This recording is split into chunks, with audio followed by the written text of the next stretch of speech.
Hi there, my name is Ika Isaac, and in this video, I'm going to do a presentation about data security management. And I have guiding questions, and one of my questions asks me to explain what is meant by data security management. So here I'm saying data security management is a discipline that involves application of principles, practices, and techniques used to protect an organization's digital information from access by unauthorized malicious parties. This could be any rogue person, any let's say any hater who would want to ruin your business. So if such people access your information, it's very bad for business. And data security management, it tries to encompass the whole organization on how the whole organization's data, the information resources, how they could be protected and guarded against malicious parties and avoid uh, it from being accessed by people who are not supposed to see it. Uh, my second my second question is asking me to explain to discuss the importance of data security management. Data security management, it comes in many importances. Actually, these are big importances because information is one of the most valuable resources of any organization. And first, among the importances here is the reputation of the business. No customer would trust an enterprise if it had a history of data breach. Taking a bank for an example, if you had your money in a bank, and you had something like the bank got hacked and some millions of money were stolen from them. As a customer, you would first think, what if my money is taken and I can't actually get it back? So the business loses their reputation in your head. And first of all, as a customer, you're going to tell your friends something like this happened. So a reputation is built with time, and building a good reputation means having a good data security system to protect information from external access. I mean, access by people who are not supposed to see this data. They are not supposed to see it, and it should not happen. So when reputation is broken, at times it takes very long to rebuild it, because if you trusted something and then let's say the bank still, you had your money with them and they stole your money from the bank, then you wouldn't be happy to go back to the bank to deposit more. And then my second point is unnecessary expenditure. In case of any data breach, there are a lot of things that the company goes through to make sure business comes back to usual. If there was a huge data breach, or let's say someone maliciously attacked the data, the data resources of an information system over the network, it would be very hard to quickly revive the business to where it was, because first of all, the data may be deleted and it needs time. It's you're going to have to get people to come and restore this data for you to recover the data. You're going to need a lot of time to deal with client complaints, and then financial details. I mean, confidential information is lost, and that is very vital and it's expensive. Someone may need compensation, and all those are unnecessary expenditures which wouldn't have happened if the organization had a good and strong information system. And then my third one is the time wastage part. Delays are bad for business and make the business unreliable.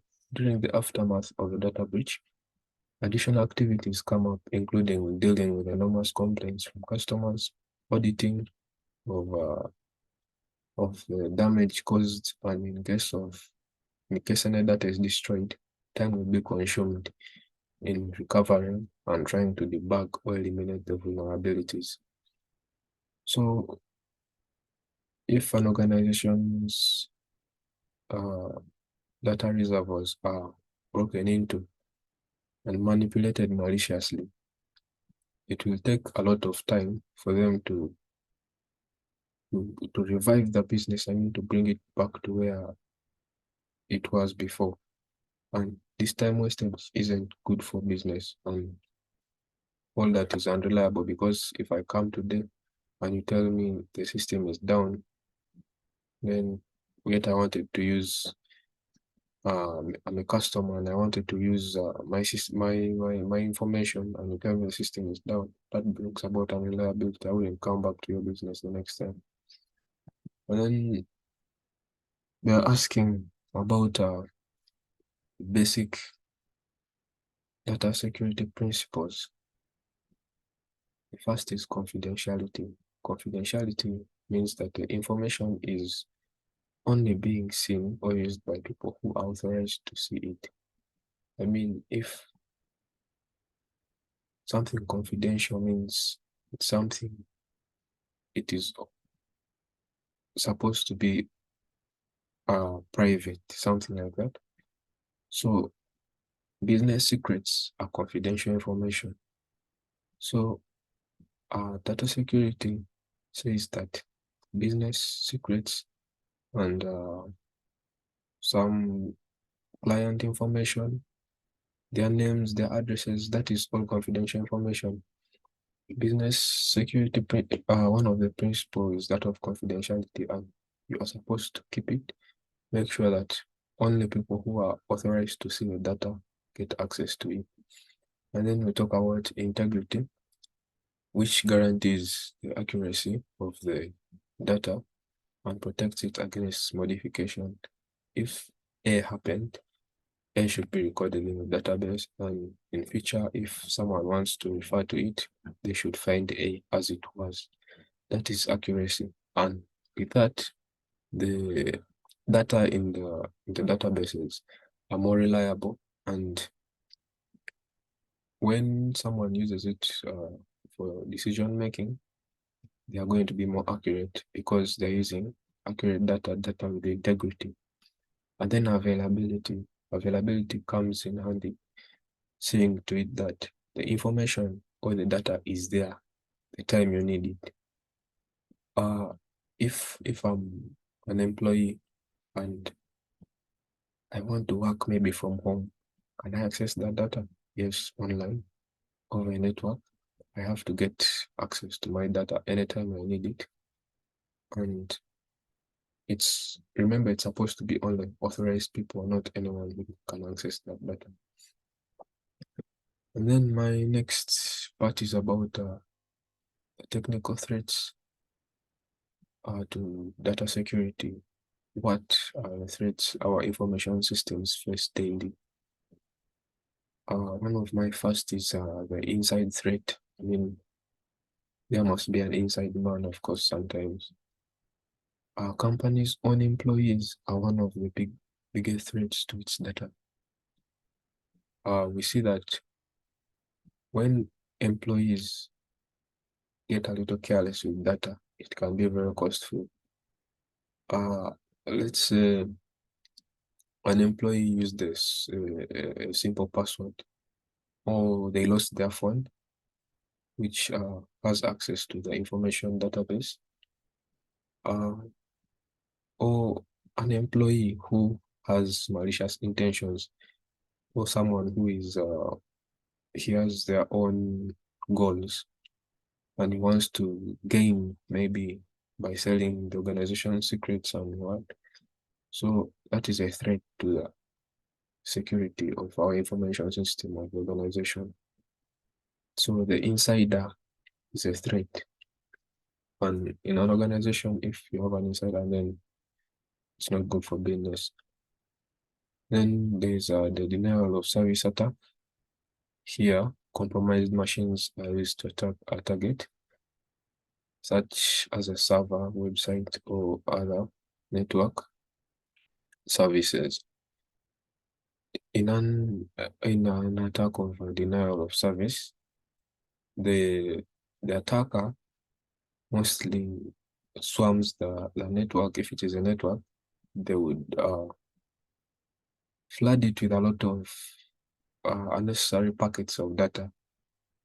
They would send in messages, they would just overwhelm the traffic of the network such that it slows down. And as they continue still to overwhelm it, it gradually breaks down. So it denies you any services that you would perform, any services that you would offer to your client is put at a halt, and it is very bad for business also. And then phishing attacks, which involve information security threats that employs social engineering to trick users to break security practices and giving up confidential information. Phishing comes in like they're saying social engineering. You see how people act, how people would react according to some things. Let's say they send you an email saying you have won this amount of money. Well, if you don't know, then you'll be excited and you click it.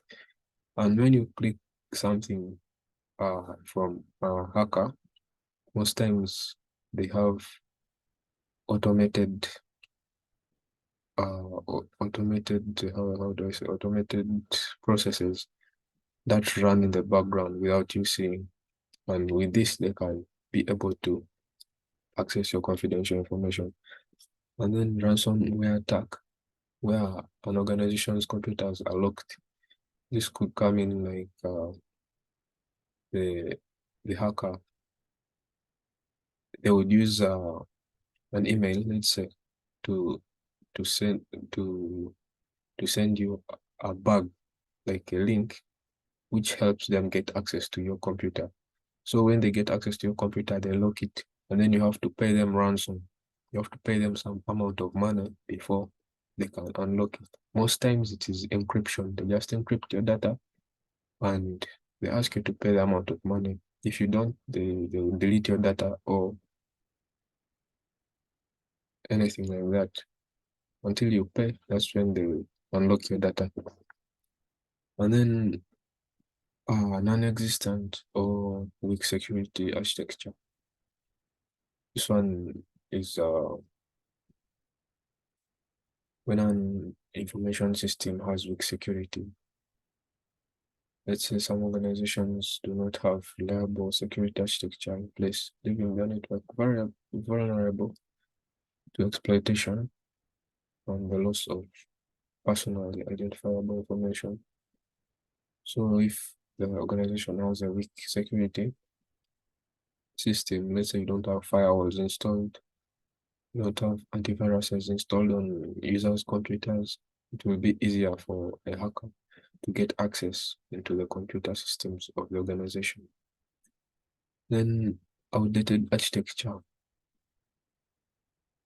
If even an operating system, softwares, um, softwares that are obsolete, like they're outdated, and you continue using them, operated softwares, most of them come in with some bugs, like especially these pirated softwares, there's